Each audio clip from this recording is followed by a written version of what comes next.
कि जोर से आवाज पूरे मलाड में जानी चाहिए, जय श्री राम। जय श्री राम। ये जो कार्यक्रम होते हैं हमारे जगह जगह पे सनातन के माध्यम से, इससे हमारे समाज में एकता का परिचय होता है और कहीं न कहीं हम सब लोग एकत्र होते हैं। तो मुझे खुशी है आज सनातन जागरण मंच की तरफ से आज जो कार्यक्रम, भव्य कार्यक्रम रखा गया है, और यहाँ पे मैं जो भी मुझसे हो सकेगा मैं अगली बार अच्छी तरीके से आप लोगों के सहयोग में खड़ा रहूँगा। और मुझे आज विशाल जी के माध्यम से यहाँ पे आने का सौभाग्य मिला और सब लोगों का प्रेम मिला, उसके लिए बहुत बहुत धन्यवाद। ये एक राजनीतिक मंच नहीं है, हमारे सनातन धार्मिक की एक शाखा के द्वारा जो कार्यक्रम किया जा रहा है, इसमें सभी समाज के सहयोग के वजह से हो रहा है, इसलिए मैं समाज के सभी लोगों को धन्यवाद देना चाहूँगा।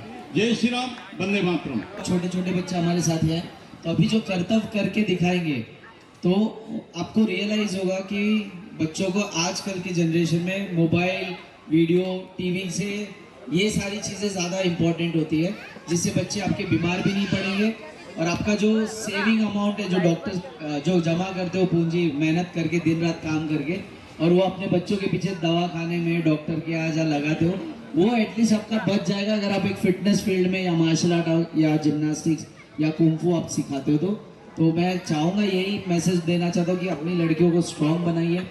जैसे आपके सामने एक 4 साल की बच्ची भी है जो आप देख के आश्चर्यचकित होगा कि ये बच्ची क्या क्या करती है।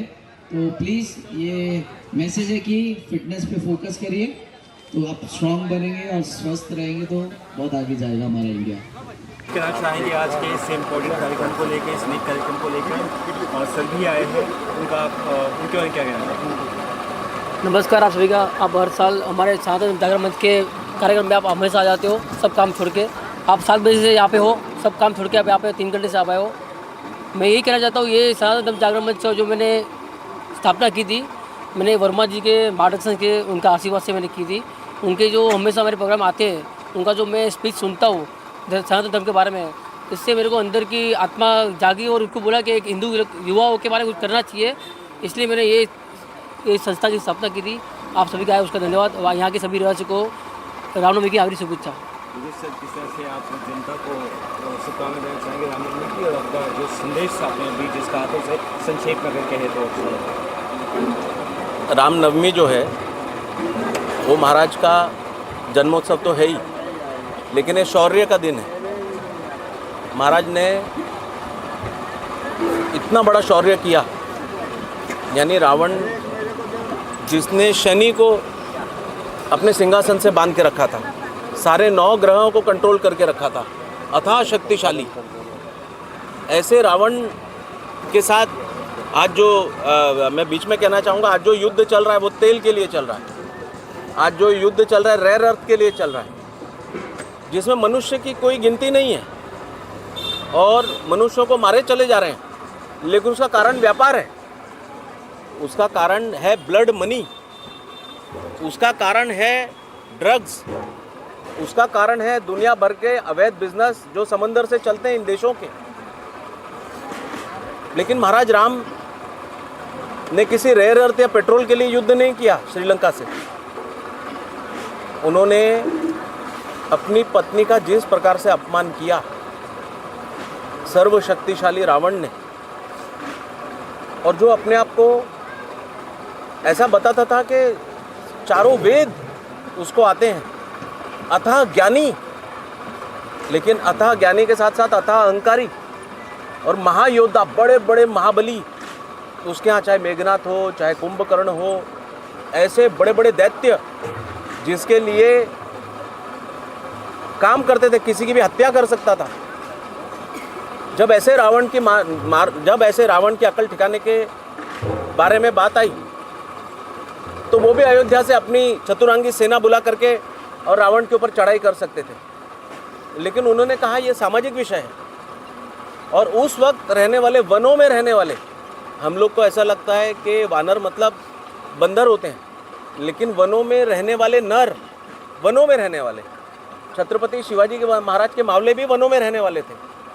और उस वक्त वनों में रहने वाले योद्धाओं को इकट्ठा कर करके एकत्रित करते हुए, जिनके पास पहनने को कपड़े नहीं थे, ऐसे सब लोग को एकत्रित करके अपना विषय बताते हुए कि किस प्रकार से छल करके और साधु के वेश में आकर के और सीता जी को उठा के ले गया है और मैं युद्ध करने जा रहा हूँ। अगर जरा भी भनक भरत को लग जाती कि इस तरह से राम जी के साथ हुआ है तो सारी फौज ला करके पूरे लंका को आग लगा करके सीता माता को छुड़ा के ला सकते थे, लेकिन उन्होंने आम जनों को जागरूक किया, अपने साथ में ले गए और वो सब लड़े। वरना क्या कहते हैं, आज का समय होता तो अरे यार तुम्हारी पत्नी का प्रॉब्लम है, मेरा क्या है। लेकिन समाज ने सामाजिक बुराई को हाथों हाथ लिया और वो उन सबको लेकर के लंका के ऊपर चढ़ाई की और उस लंका के ऊपर विजय की प्राप्ति की। हनुमान जी की पूजा हम लोग क्यों करते हैं कि हनुमान जी एक सिर्फ लंगोटी लगाते हैं लेकिन अथाह शक्तिशाली, और राम जी का काज मतलब समाज का कार्य, समाज का कार्य।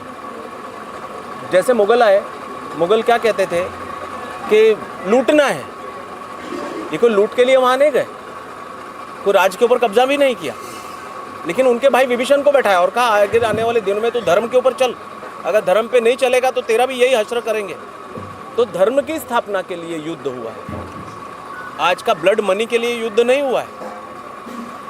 आज का जो युद्ध हो रहा है वो पैसों के लिए, अहंकार के लिए, जिसमें नारी के अपमान का कोई कारण नहीं है, लेकिन रेयर अर्थ के ऊपर किसकी मक्तेदारी रहेगी, पेट्रोल के ऊपर किसकी मक्तेदारी रहेगी, गैस के ऊपर हॉर्मुज पास जो है जहाँ पे हजारों जहाज पार होते हैं, उसके ऊपर अमेरिका को अपना कब्जा करना है और एशिया के सेंट्रल एशिया के अंदर आना है और आकर के यहाँ की सारी अर्थव्यवस्था के ऊपर कब्जा करने के लिए वो प्रयासरत है।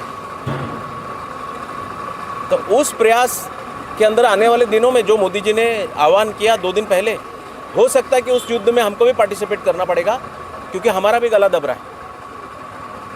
तो आम लोगों को उन्होंने संदेश पहुंचाया है और मुझे पूरा यकीन है अगर भारत इस युद्ध में जाएगा तो एक और महाभारत होगा और ये तेल की नहीं धर्म की स्थापना होगी और भारत पूरे विश्व को विश्व कल्याण के लिए युद्ध में उतरेगा और इनको ऐसा सबक सिखाएगा कि ये जितने भी शैतान हैं सब की अकल को ठिकाने पे लग जाएगा और आम आदमी युद्ध में उतरेगा।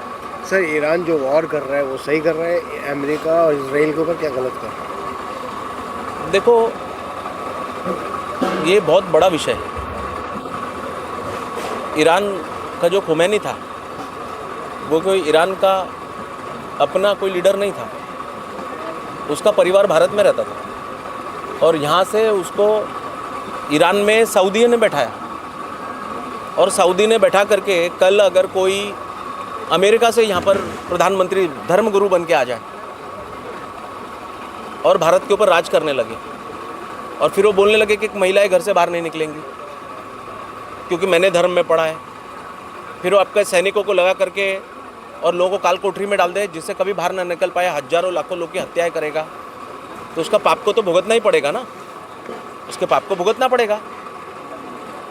और जैसे ही एक व्यक्ति शैतान बनता है तो दूसरा शैतान उससे उलझ जाता है।